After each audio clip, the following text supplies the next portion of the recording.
सूरत शहर के जन सेवा केंद्र पर राजस्व फॉर्म के लिए लंबी कतारें, लोगों की मजबूरी का फायदा एजेंट और दलाल उठा रहे हैं। दलाल दस्तावेजों से भरे बैग लेकर बैठे हैं। लोग 6 बजे से लाइन में खड़े हैं और केवल 200 टोकन दिए गए हैं और हजारों लोगों की लाइन है। सिस्टम की धीमी कार्य प्रणाली से लोग परेशान हैं। Report Deepak Roy, you Bharat. ટીકા દુબે છે હું પરત પાટિયા ગોડાદરાથી આવું છું। હું લગભગ સવાર 3 દિવસથી આજે ધક્કા ખાઈ રહી છું। સવારે 7 વાગ્યાની આવીને લાઈનમાં ઊભી છું, તે છતાં હજી હવે ટોકન મળ્યું છે, પણ હજી તો ક્યારે વિન્ડો ખુલશે અને ક્યારે નંબર આવશે એની કોઈ ખ્યાલ નથી। બપોરના 3 બી વાગે ને 4 બી વાગે રોજ આવી રીતે ધક્કા 3 દિવસથી અમે ત્યાંથી રિક્ષા કરીને આવીએ છીએ અને રિક્ષા ભાડું આવકના દાખલા કરતા તો રિક્ષા ભાડું અમારું વધી જાય છે।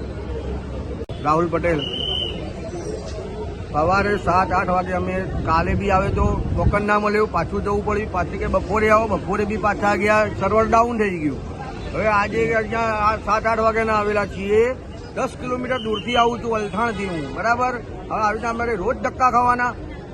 એક કાઉન્ટર છે, ફોટો પાડવા માટે એક કાઉન્ટર છે, એમને મિનિમમ આટલી પબ્લિકમાં 3 થી 4 કાઉન્ટર રાખવા પડે, એની જગ્યાએ એક કાઉન્ટરમાં શું ચાલવાનું છે બધી પબ્લિક, અને આજે આટલી બધી ગરમી છે તો બી અમારે આવીને લાઈનમાં ઊભું રહેવાનું।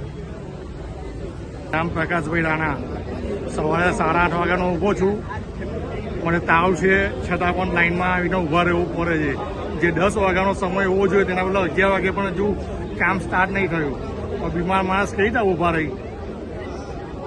હવે અત્યારે વાતાવરણ ઘણું ખરાબ છે, અત્યારે મને લૂ લાગી ગઈ ને બેભાન થઈ ગયો તો મને કોણ લઈ જાય ઘરે?